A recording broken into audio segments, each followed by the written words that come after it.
And if you want, you could like look up at my face every once in a while. All right, so we got a Baldwin lock right here, and my customer wants to know how to rekey it. So first things first, when you rekey a lock, you want this tool. I believe it's called a monkey wrench.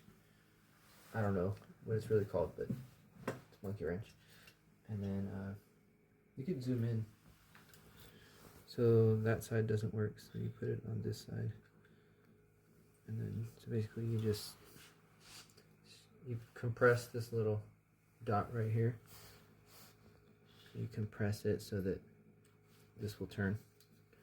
So I'll give you some light. Basically, you're just gonna compress it, and turn at the same time. And then this thing comes apart. You got these little, this is like a spindle, a little washer, and then a top that screws on. Then you have this small little pin right here. And then don't be fooled, there's still more. You have to kind of tap it out, but there's a long spring that's holding that pin in. Alright, anyways. Alright, so put it in, you turn it. And you just very carefully, because if you screw this up, you're really screwed. You have to put pressure on both sides.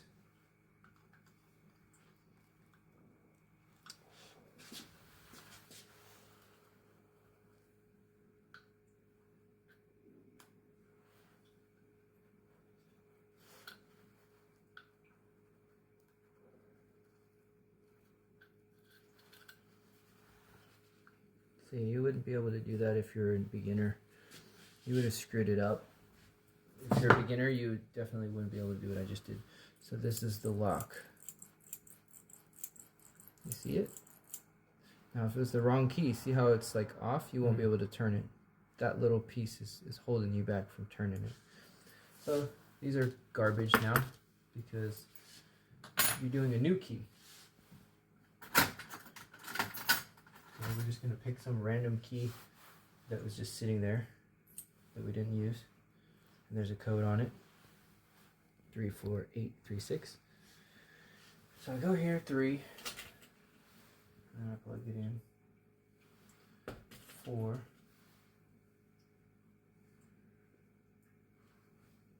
8. 3. 6. And now it's a different key and it's flat.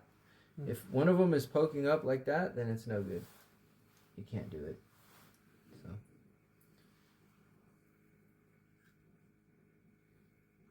notice I'm not putting it in like this. That's the stupidest thing you can do. You'll find out later. Do it to the side. Did it quickly. The reason why I did it quickly is because if it stops halfway through, that thing's stuck. If I pull the key out, now it's locked in place. I can't turn it.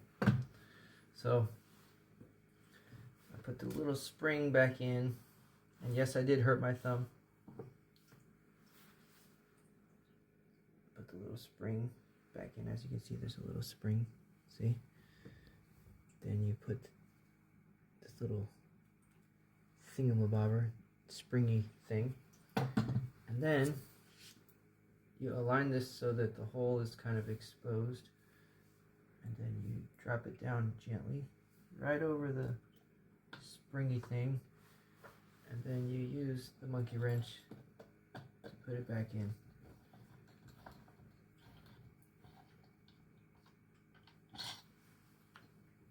And now it's clicked into place. The new key works the old lock, but not very good. So that means I over tightened it.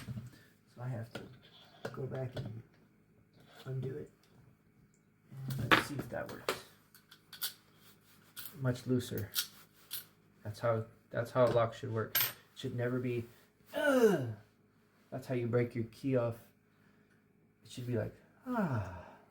When you come home, you should have a a feeling of relief, of peace.